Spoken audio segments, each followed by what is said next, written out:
तपस्या का फल। भगवान शंकर को पति के रूप में पाने हेतु माता पार्वती कठोर तपस्या कर रही थी। उनकी तपस्या पूर्णता की ओर थी।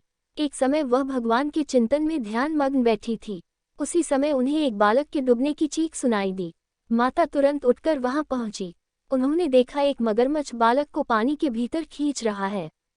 बालक अपनी जान बचाने के लिए प्रयास कर रहा है तथा मगरमच्छ उसे आहार बनाने का। करुणामयी मां को बालक पर दया आ गई। उन्होंने मगरमच्छ से निवेदन किया कि बालक को छोड़ दीजिए, इसे आहार न बनाएं। मगरमच्छ बोला, माता ये मेरा आहार है, मुझे हर छठे दिन उदर पूर्ति हेतु जो पहले मिलता है उसे मेरा आहार ब्रह्मा ने निश्चित किया है। माता ने फिर कहा, आप इसे छोड़ दे, इसके बदले मैं अपनी तपस्या का फल दूंगी। ग्राह ने कहा, ठीक है। माता ने उसी समय संकल्प कर अपनी पूरी तपस्या का पुण्य फल उस ग्राह को दे दिया। ग्राह तपस्या के फल को प्राप्त कर सूर्य की भांति चमक उठा।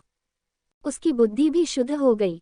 उसने कहा, माता आप अपना पुण्य वापस ले लें, मैं इस बालक को यूं ही छोड़ दूंगा। माता ने मना कर दिया तथा बालक को गोद में लेकर ममतामयी माता दुलारने लगी। बालक को सुरक्षित लौटा कर माता ने अपने स्थान पर वापस आकर तप शुरू कर दिया। भगवान शिव तुरंत ही वहां प्रकट हो गए और बोले, पार्वती अब तुम्हें तप करने की आवश्यकता नहीं है।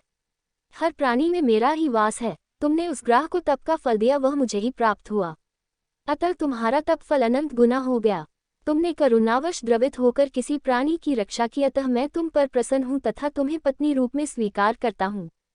तथा का सारांश यही है कि जो परहित की कामना करता है उस पर परमात्मा की असीम कृपा होती है। जो व्यक्ति असहायों की सहायता, दयालु, प्रेमी, करुणाकारी होता है, ईश्वर उसको स्वीकार करते हैं। ये कथा शिवपुराण में उल्लेखित है।